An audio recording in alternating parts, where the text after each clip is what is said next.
আবুল হাসান আলী আন-নাদভী রাহিমাহুল্লাহর একটা প্রসিদ্ধ উক্তি আছে, কথা আছে, বাণী আছে। উনি বলতেন যে দু কাম করনা কিসি ফন মে তো কামিয়াব বন জায়েগা। এক এক হয় ইখলাস, दूसरा है इख्तिसास। এটা ঐতিহাসিক কথা, খুব গুরুত্বপূর্ণ একটি কথা, যে দুনিয়া এবং আখিরাতের সফলতার জন্য, দুনিয়ার জীবনটাও সফলভাবে পরিচালনার জন্য, আখিরাতের জন্য দুই কাজ। এক হলো ইখলাস, তাহলে কি আখিরাত সফল, আর এক হলো ইখতিসাস, দুনিয়া সফল। যে কোনো একটা বিষয়ে মানুষ সব বিষয়ে পারদর্শিতা অর্জন করবে, এটা সম্ভব না। সব বিষয়ে বিশেষজ্ঞ হবে, এটা সম্ভব না। যদি কেউ সব বিষয়ে বিশেষজ্ঞ হতে চায়, তাহলে সে কোনো বিষয়ে বিশেষজ্ঞ হতে পারবে, যে কোনো একটাকে প্রাধান্য দিতে হবে। এটা হলো ইখতিসাস। আর এর পিছনে ইখলাস থাকতে হবে, তাহলে দুনিয়া এবং আখিরাত উভয় জগতে কি সফল। দেখেন, আমরা যেগুলোকে সময় দেওয়ার বিষয় মনে করি না, গুরুত্ব দেই না, গুরুত্বহীন মনে করি, লেখাকে গুরুত্বহীন মনে করি, কিন্তু একদল আছে লেখার উপর মেহনত করে তাদের জীবিকার বড় উপায় হয়ে গেছে লেখা, বুঝছে না? জীবিকার বড় উপায় না, লাখ লাখ টাকা কামাইতেছে, দুনিয়ায় জীবনে কোনো পেরেশানি নাই, এই লেখার উপর তার পারদর্শিতা অর্জন হয়েছে। আমরা উপেক্ষা করি কেরাতকে, যদিও বা কেরাত ছিল এক নম্বর, কিন্তু কেরাতকে উপেক্ষা করি। কেরাতের মস্ক কারা করে? যারা ভালো কিতাব পড়াইতে পারে না, এরা যে কেরাতের মস্ক করে। ভালো আলেম হইতে পারে না, এরা যে কেরাতের মস্ক করে। ভালো হাফিজ হইতে পারে না, এরা যে কেরাতের মস্ক করে। মস্ক করতে করতে করতে করতে হাফেজদের বাপ হয়ে যায়, হ্যাঁ, আলেমদের বাপ হয়ে যায়। এবার তার পিছে দৌড়ায় আবার বুখারি পড়নেওয়ালা, তার পিছে দৌড়ায় বড় বড় কিতাব পড়নেওয়ালা, তার কাছ থেকে সময় নেয়, একটু যোগাযোগ করার জন্য সময় চায়। কিসে তার সম্মান বাড়াই দিল? এই কারি আনিসুর রহমান সাহেব, আমাদের উস্তাদ, কেরাতের সনদ হুজুরের, আমাদের কেরাতের সনদ হুজুরের সনদ, এই কারি আনিসুর রহমান সাহেব, উনার তো ইলমি ইস্তেদাত অনেক বেশি, এরকম না। যাত্রী মাদ্রাসায় নুরানি বিভাগের শিক্ষক হিসেবে শায়েখ নিয়োগ দিচ্ছেন, আর পাশাপাশি সুযোগ দিচ্ছেন, না নুরানি বিভাগ না, দাওয়াতুল হকের নুরানি মুআল্লিম প্রশিক্ষণ, আর পাশাপাশি সুযোগ দিচ্ছেন কেরাতের মেহনতের। মেহনত করতে করতে আজকে বাংলাদেশে উল্লেখযোগ্য একজন কারি, অন্যদের চেয়ে ব্যতিক্রম। অন্যরা প্রচার প্রসার করে ছাত্র আনে, উনি প্রচার প্রসার ছাড়াই ছাত্র আনে। ওনার কোনো লিফলেট নেই, কোনো এরকম প্রচার প্রসারের কোনো ব্যবস্থাপনা নেই। ওনার প্রচার প্রসার কারা? ছাত্র নেই, ছাত্র ছাত্র টানতে, ছাত্র ছাত্র টানতে জায়গায় দিতে পারেন। কোটি কোটি টাকার মালিক নেই, কোটি কোটি টাকার মালিক নেই। ইখতিসাস,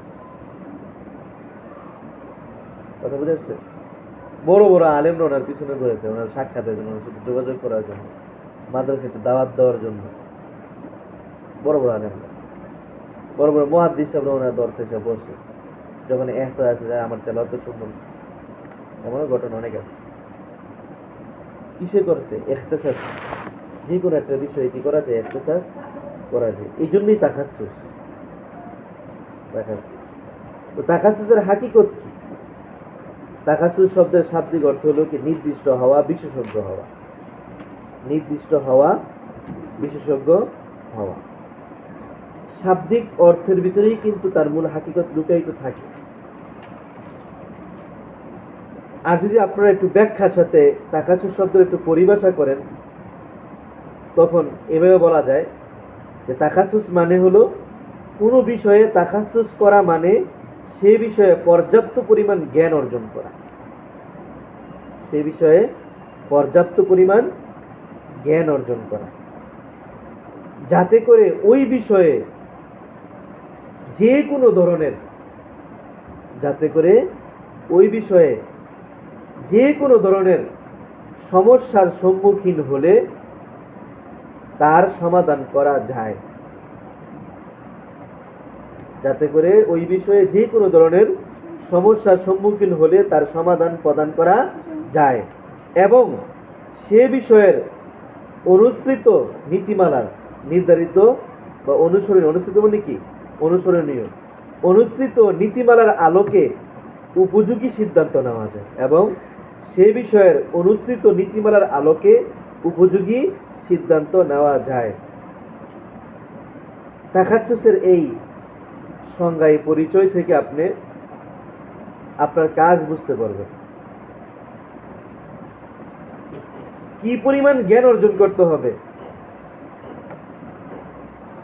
এই পরিমাণ জ্ঞান অর্জন করতে হবে। আপনি তাখাসসুস ফিল ফিকহে আসছেন যাতে করে এই ফিক সংক্রান্ত যে কোনো সমস্যার সম্মুখীন আপনি হলে তার সমাধান পেশ করতে পারেন। চাই এটা হালান করেন অথবা মা আলান করেন, তাৎক্ষণিক সমাধান করেন অথবা কি নতুন গবেষণা করে আপনি সমাধান করেন, কিন্তু আপনার ভিতরে এই যোগ্যতা অর্জন করতে হবে। আর এই যোগ্যতা অর্জন হওয়া পর্যন্ত পর্যাপ্ত পরিমাণে জ্ঞান অর্জন করতে হবে। প্রথমে বলা হয়েছে পর্যাপ্ত পরিমাণে জ্ঞান অর্জন করা, বোঝা গেল পর্যাপ্ত পরিমাণ মুতাআলা, পর্যাপ্ত পরিমাণ পঠন পাঠন, এর আলোকে এই যোগ্যতা হবে সমস্যার সমাধান করার। 2 নম্বর, যেই শাস্ত্রে আপনি বিশেষজ্ঞ হতে চাচ্ছেন ওই শাস্ত্রে কিছু নীতিমালা আছে না, আপনারা হয়তো জুজিয়া জানা নাই, কি জানা নাই, জুজিয়া জানা, কিন্তু নীতিমালা জানা আছে। নীতিমালার আলোকে সমস্যার উপযোগী সিদ্ধান্ত আপনি দিবেন। তাহলে 2 ধরনের, এক হলো জুজিয়াতের এলেমও লাগবে, আবার কুল্লিয়াতের এলেমও লাগবে, উসুলের এলেমও লাগবে, কাওয়ায়েদ যাওয়াবেতের এলেম, যেমন আল আসবাহ ওয়ান নাযায়ের, এখানে কাওয়ায়েদের অনেক আলোচনা আসবে, এগুলো উপেক্ষিত কোনো বিষয় নয়। এই কথা বুঝেছে, এগুলো উপেক্ষিত কোনো বিষয় নয়। এই যে এখানে যে তাখাসসুসের পরিচয় দেওয়া হলো, তাখাসসুস শব্দের ভিতর থেকে দেওয়া হয়েছে। তাখাসসুস বাবে তাফাউলের না, বাবে তাফাউলের একটা খাসিয়ত কি, তাকাল্লুফ। কি খাসিয়ত? তাকাল্লুফ। তাকাল্লুফ মানে কি, সহজ কথায় মানে অতিরিক্ত পূর্ণতা দেখানো। কি দেখানো? অতিরিক্ত পূর্ণতা, তাকাল্লুফ, কৃত্রিমতা প্রদর্শন। এটা হলো অতিরিক্ত না, সৌন্দর্য নাই, কৃত্রিমতা প্রদর্শন করে, কৃত্রিম সৌন্দর্য, অতিরিক্ত না। তো তাখাসসুস শব্দের ভিতরে এই অতিরিক্ততা আছে। এখন আপনি যেই বিষয়ে তাখাসসুস করবেন ওই বিষয়ে আপনাকে স্বাভাবিকতার চেয়ে আগ বাড়িয়ে আপনার অবস্থান হতে হবে, তাহলে আপনার তাখাসসুস করলেন, নিজেকে আপনি দাবি করতে পারবেন যে আমি মুতাখাসসিস। এই কথা বুঝে আসছে? আচ্ছা, এখন আমাদের এই যে দ্বীনি মাদ্রাসা সমূহে যে তাখাসসুসাত আছে, এই তাখাসসুসে পড়লে কি কি গুণ অর্জন করতে হবে, কি কি গুণ থাকা চাই। তাখাসসুসে যারা পড়বে এরা সমাজের কি হবে, মুক্তাদা আলেমে পরিণত হবে। কি আলেমে? মুক্তা আলেমে পরিণত হবে না। ওদের ভিতরে কি কি গুণ থাকবে? কিছু গুণ, যেমন তাফাক্কুহ ফিদ্দীন, রুসুখ ফিল ইলম, তাফাক্কুহ ফিদ্দীন, রুসুখ ফিল ইলম, ইস্তিবাক বিসিবগাতি সালাফ, তথা সালাফের রঙে রঙিন হওয়া। সালাফের রঙে রঙিন, তাফাক্কুহ ফিদ্দীন, রুসুখ ফিল ইলম, ইস্তিবাক বিসিবগাতি সালাফ, তথা সালাফের রঙে রঙিন হওয়া। সঠিক চিন্তা ফিকির, সঠিক চিন্তা ফিকির, সুস্থ রুচি ও সালামতে যৌক, সুস্থ রুচি ও সালামতে যৌক, যোগের গতি প্রকৃতি অনুধাবন অর্থাৎ অরূপ, যোগের গতি প্রকৃতি অনুধাবন, তাকওয়া তাহারাত আদাব আখলাক, তায়াক্কুজ ও সতর্কতা। আবার বলতেছি, কিছু গুণ যেমন তাফাক্কুহ ফিদ্দীন, রুসুখ ফিল ইলম, ইস্তিবাক বিসিবগাতি সালাফ, তথা সালাফের রঙে রঙিন হওয়া, সঠিক চিন্তা ফিকির, সুস্থ রুচি ও সালামতে যৌক, যোগের গতি প্রকৃতি অনুধাবন, এক কথায় অরূপ সম্পর্কে বুঝা। তাকওয়া তাহারাত, আদাব আখলাক, তায়াক্কুজ ও সতর্কতা, তায়াক্কুজ ও সতর্কতা এবং উলু এ হিম্মত মানে উঁচু হিম্মত ইত্যাদি গুণাবলী প্রত্যেক মুক্তাদা আলেমের মাঝে থাকা জরুরি। বুঝে আসছে? শুধু তাফাক্কু ফিদ দ্বীন থাকলে হবে না, বাহ্যিক রুসুক ফিল ইলম লাগবে। রুসুক ফিল ইলম হলেও হবে না, ইত্তেবাক বিসিবগাতি সালাফ লাগবে। আকাবিরের রঙে রঙিন হতে হবে, নিজ বুঝ অনুযায়ী চলা যাবে না। সঠিক চিন্তা ফিকির থাকতে হবে, সুস্থ রুচি ও সালামতের যোগ লাগবে। অরূপ সম্পর্কে জানতে হবে, সাথে সাথে তাকওয়া তাহারাত, আদব আখলাক এবং সতর্কতা এবং উঁচু হিম্মত, এই প্রত্যেকটা গুণ একে অপরের জন্য কি লাজিম। সবগুলো যদি থাকে তাহলে আপনি কি হলেন? পরিপূর্ণ মুতাখাসসিস হলেন, আপনি মুক্তাদায়ে কওম হতে পারবেন। ঠিক আছে? এই সিফতগুলো কি খুব জরুরি। আর তাকাসসুস মূলত কোনো আহলে দিল, আচ্ছা এই সিফতগুলো থাকবে না।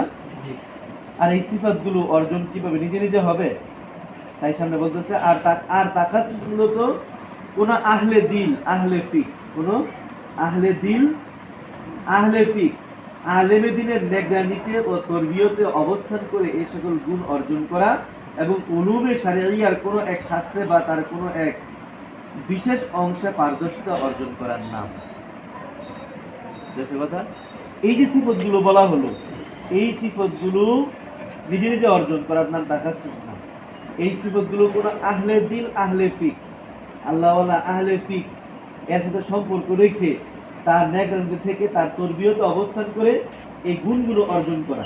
সাথে যে উলুমে শারঈয়ার সকল বিষয় আপনি পারদর্শী অর্জন করতে পারবেন না, কোনো এক শাস্ত্রে অথবা কোনো এক শাস্ত্রের অংশ বিশেষে। কোনো এক শাস্ত্রের অংশ বিশেষে কি করা? পারদর্শিতা অর্জন করা। আপনি সব বিষয়ে না পারেন, এক শাস্ত্রের একটা অংশ করেন। এখন বর্তমানে যে ফিকের তাকসিম এখনো চলতেছে। শুরুতে এই তাফাক্কু ফিদ দ্বীন যে আমরা পড়লাম, সামনে আলোচনা আসবে। এই তাফাক্কু ফিদ দ্বীন দ্বারা উদ্দেশ্য কোরআনে কারীমের মাঝে কয়েক জায়গায় ফিকের আলোচনা আসছে।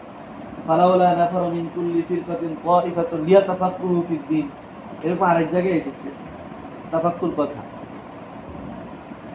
কোরআনে কারীমের এই তাফাক্কু দ্বারা উদ্দেশ্য। হাদিসের ভিতরে আসছে আল্লাহুম্মা ফাক্কিহু ফিদ দ্বীন ওয়া আল্লিমহুল কিতাব, না ওয়া আল্লিমহুত তাবিল। এমনি ভাবে ফাকিহুন ওয়াহিদুন আশাদ্দু আলা শাইতানি মিন আলফি আবিদিন। এই ফিক ফাকাহাত এই তাফাক্কুরের উদ্দেশ্য। আমরা যে ফিক বুঝি, এই ফিক উদ্দেশ্য, তার এগুলো তো এই ফিকের ক্ষেত্রে বলা হয়। কেন এই ফিক উদ্দেশ্য না? কিভাবে বললেন?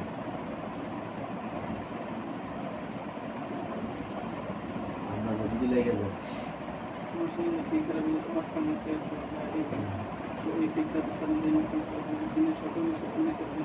এটা কেমনে বুঝলেন?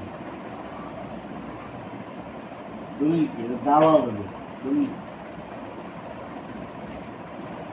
আমরা যে প্রচলিত অর্থে ফিক এর সংজ্ঞা বুঝি, ওয়াল ইলমু বিল আহকামি শারঈয়্যাতিল ফারঈয়্যা আন আদিল্লাতিহা তাফসিলিয়া, এই যে আমরা বুঝি, এটাকে বুঝি, এই যে পরিচয়টা তো পরবর্তীতে আসছে, দ্বিতীয় হিজরিতে বা প্রথম হিজরির শেষের দিকে, প্রথম শেষের দিকে না, দ্বিতীয় শতাব্দীতে এই তারিফ আসছে। প্রথম শতাব্দীতে তো তারিফ ইমাম আবু হানিফা রাহিমাহুল্লাহ করছে আল ফিকহু মা লাহা ওয়া মা আলাইহা। এর ভিতরে পুরো শরীয়ত অন্তর্ভুক্ত। মা লাহা ওয়া মা, ফিক বলতে কোনটা? মানুষের উপকারী যা আছে এবং এগুলো জানা, এবং অপকারী যা আছে এগুলো কি করা? জানা। তাহলে উপকারী অপকারী সব বিষয় জানা, কিন্তু পুরা দিন এসে গেল না। পুরা দিন এসে গেল না। পুরা দিন মানে কিছু আছে মানুষের কলব সম্পর্কে, তাতাআল্লাকু বিল কুলুব, কিছু আছে তাতাআল্লাকু বিল জাওয়ারে, কিছু আছে তাতাআল্লাকু বিল জাওয়ারিহ, কিছু আছে আপনার তাতাআল্লাকু বিল ইতিকাদাত। মৌলিকভাবে এই তিনটে ভাগ করা হয়। অঙ্গ প্রত্যঙ্গের সাথে সম্পর্কিত কিছু বিধান আছে শরীয়তে, কিছু আছে আকীদা সংক্রান্ত বিধিবিধান, কিছু আছে কলব তাজকিয়ায়ে নফস সম্পর্কিত বিধিবিধান। এই সবগুলো কি মারিফাতুন নফসি মা লাহা ওয়া মা আলাইহা অন্তর্ভুক্ত। দ্বিতীয় শতাব্দীতে এসে ধারাবাহিকভাবে দিন যত অতিবাহিত হয়েছে, প্রত্যেক বিষয়ের শাখা প্রশাখা বেড়েছে, আলোচনা বেড়েছে, সমস্যা বেড়েছে, সমাধানও বেড়েছে, একটা একটা আলাদা হয়েছে। ইলমুল ফিক আলাদা হয়েছে, যে জাওয়ারের সাথে সম্পৃক্ত। ইতিকাদের সম্পর্কে ইলমুল কালাম হয়ে গেছে, তাজকিয়ায়ে নফস ইলমুত তাসাউফ হয়ে গেছে। তো এগুলো তো পরে আসছে। কোরআনে কারীম যখন তাফাক্কু ফিদ-দ্বীন বলে, তখন তাফাক্কু ফিদ-দ্বীন দ্বারা উদ্দেশ্য হয় কি? দ্বীনের সামগ্রিক জ্ঞান, দ্বীনের সামগ্রিক জ্ঞান, সামগ্রিক বিষয়ের সামগ্রিক জ্ঞান। এটা হলো কি তাফাক্কু ফিদ-দ্বীন দ্বারা উদ্দেশ্য। এর অন্তর্ভুক্ত ফিক, এটাও একটা উল্লেখযোগ্য বিষয়, এই জন্য এই ক্ষেত্রেও বলা হয়। কিন্তু ওইগুলো বিষয় উপেক্ষিত এরকমটা নয়। এই কথা বুঝে আসছে? তো এটাই বলছে যে এতগুলো শাখা প্রশাখা, এখন আপনি শুধুমাত্র ইলমুল ফিকের উপর মেহনত করেন সারা জীবন, তাও তো মেহনত শেষ হবে না। ইলমে হাদিসের উপর মেহনত করেন, তাও শেষ হবে না। কত শাখা প্রশাখা।